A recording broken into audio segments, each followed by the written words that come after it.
nome sobreiro, em português, tem como nome latim científico Quercus suber. Quercus provém da palavra celta quercoes, que significa bonita árvore, enquanto que o epíteto suber pode significar no grego cifer. Suber deriva do cifer, que significa pele enrugada. Portanto, o sobreiro é uma das árvores mais nativas no território português, porque, segundo estudos científicos, dizem que esta árvore já existe há 60 milhões de anos. Há outros que referem 25 milhões de anos, o que de qualquer maneira é bastante tempo. Portanto, é uma árvore típica da bacia do Mediterrâneo e, portanto, foi descoberto no nosso território um fragmento fóssil com mais de 10 milhões de anos. De qualquer maneira, 10 milhões ou 25 ou 60 milhões é uma árvore que tem uma presença no território português já muito antiga. Não cresce só no Alentejo ou no Sul. Em Portugal cresce em todo o território. Por isso, em relação às folhas, há diferença entre as folhas dos sobreiros do Norte e do Sul. As folhas do Sul são rijas e escuras, enquanto que as folhas dos sobreiros do Norte, porque o Norte é mais úmido, a árvore pode perder a parte das folhas e por isso o verde é mais aberto e as folhas são mais finas. As flores do sobreiro são flores que têm são pouco notórias, portanto quase que se confundem com a folha, o que quer dizer que a polinização é feita pelo vento. Se fosse uma flor assim vistosa, então a árvore era polinizada por um inseto, por uma abelha, por um pássaro. Se fosse branca, por exemplo, seria então polinizada por uma mariposa ou por um morcego. Portanto, as árvores, as plantas que têm uma flor branca, normalmente abrem só à noite, porque só à noite é que andam os morcegos para polinizar então essa planta. No caso do sobreiro, não é vistosa a flor, então a polinização é feita pelo vento, ou seja, o pólen passa da estrutura masculina da flor para a estrutura feminina da flor através do vento. O fruto do sobreiro é a bolota, que é muito parecido com o fruto da azinheira, que também se chama bolota, mas é menos doce. Há uma curiosidade interessante que diz que portanto, o sobreiro floresce em março, abril ou em maio e às vezes de forma difusa até ao verão ou no outono, após as primeiras chuvas. Portanto, há 3 vagas de bolotas. As que amadurecem em setembro e outubro são as maiores e chamam-se primeiriças ou de São Miguel. As bolotas de outubro em novembro são chamadas as secundeiras ou de São Martinho, e as últimas, as que amadurecem entre dezembro e fevereiro, são as chamadas tardias ou as pombas, por serem preferidas das pombas turcases. As bolotas servem como forragem para os animais, servem para óleo alimentar e também para a propagação da espécie, portanto, do sobreiro. O que significa que o passarinho vai comer a bolota ou então decide guardá-la para comer mais tarde. Portanto, a despensa do passarinho é o chão. Vai colocar a bolota no chão, na esperança de mais tarde ir lá comê-la, mas atrasa-se e a árvore, portanto, e a bolota começa a germinar. Entretanto, nasce um novo sobreiro. Turistas que perguntam se quando se faz o corte, quando se descortiça o sobreiro, se não vai ferir a árvore ou até matá-la. Na realidade, não, a resposta é não, porque o que se está a tirar é a cortiça, não a madeira.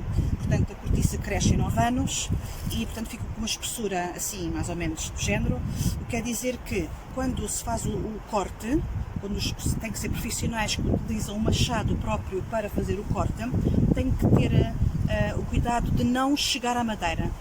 Portanto, a razão pela qual tem que ter muito cuidado para não ferir a árvore é que realmente é por onde passa, é por onde a árvore comunica, por onde passa então a seiva. portanto as raízes obtêm os nutrientes que passam através do tronco até aos ramos e até às folhas. As folhas absorvem a luz, portanto energia, fazem fotossíntese, portanto a energia é passada pelo tronco, mas não pelo meio do tronco, porque há árvores como por exemplo a nolina ou a biocárnia recurvata, ou então a coriça especiosa, que é a sumaúma, eles têm o tronco vazio, portanto o tronco está cheio de água, quer dizer que o meio não passa a seiva, não é assim tão relevante, como por exemplo o caso também da sequoia, de vários parques dos Estados Unidos, em que fizeram um túnel em 1881 e a árvore não morreu porque fizeram uma passagem no meio da árvore.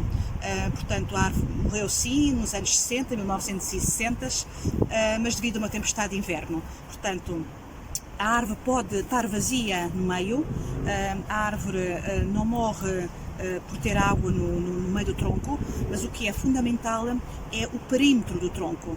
E então, quando se faz o tronco, quando se faz o corte, o descortiçamento da árvore, portanto no sobreiro, portanto é fundamental que não se danifique esses tecidos condutores. Uma vez fui fazer uma visita à Tapada de Mafra e daquilo que me impressionou mais foi de ver o tronco de alguns sobreiros completamente preto. Então a guia que me fez a visita explicou que em 2003 houve um incêndio muito grande, passou para dentro dos muros da Tapada e arderam muitas árvores, perderam muitas árvores, mas não se perderam o sobreiro, porque portanto, o sobreiro tem realmente a cortiça, que serve como carapaça. Portanto, a árvore, ao ter ficado protegida pela cortiça, portanto, não morreu.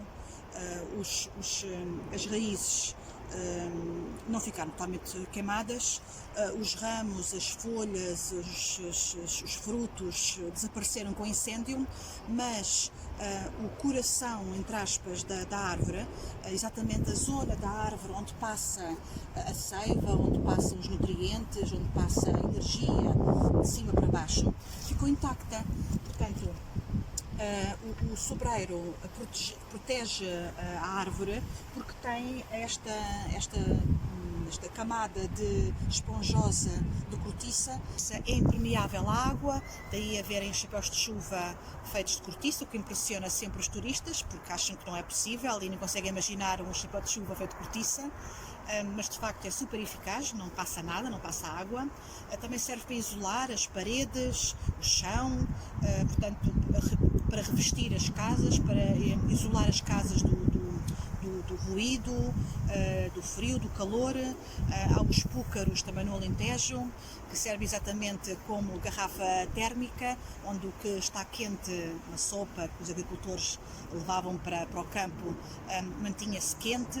Se pusermos água gelada, a água também fica fria, portanto, durante o dia. E, portanto, é muito eficaz. É uma árvore que não é combustível, como o pinheiro ou o eucalipto, porque a cortiça serve exatamente de carapaça e protege a árvore. O tronco, ao ficar intacto, a árvore sobrevive. Os ramos desaparecem, são queimados, as folhas ficam queimadas, mas esta carapaça, esta camada, estas várias 9 camadas que crescem ao longo dos 9 anos, fazem com que a árvore fique protegida. Daí, como a cortiça cresce de dentro para fora, a parte que ficou queimada ficou visível na parte de fora, mas a cortiça estava de qualidade na parte de dentro. Portanto, ficou uma das coisas que me impressionaram mais da Tapada de Mafra, de ver sobreiros com o tronco preto. A cortiça é uma matéria-prima que nenhuma máquina consegue igualar. As suas principais características é que, de facto, a cortiça é muito elástica, é impermeável a líquidos e a gases, isola do frio, do calor e do barulho, retarda o fogo e não liberta gases durante a combustão, e não absorve o pó bom, que é bom para quem tem alergias. Portanto, isto é uma das mais importantes características. Portanto, depois de se fazer o descortiçamento das árvores, Os caminhões de tir levam a cortiça para as fábricas, que estão essencialmente no norte de Portugal, e aí a cortiça é trabalhada, depois é transformada em aglomerados e tem vários fins. Poderá ir para a indústria das rolhas, portanto, essencialmente vinhos e champanhes. Serve também para a indústria do calçado, serve para a indústria aeronáutica e também para a indústria automobilística e, claro, que anda de mão dadas com a tecnologia de última geração. Portanto, sabe-se que a cortiça é usada também nas naves espaciais. Depois também é usada nas artes de pesca, e na decoração, nos utensílios de casa. Nos últimos anos foi muito procurada e é muito procurada pelos turistas, mas também os portugueses gostam de ter um leque, um chapéu de chuva, uma caixinha dos óculos, uma carteira, joias, portanto brincos, colares de cortiça.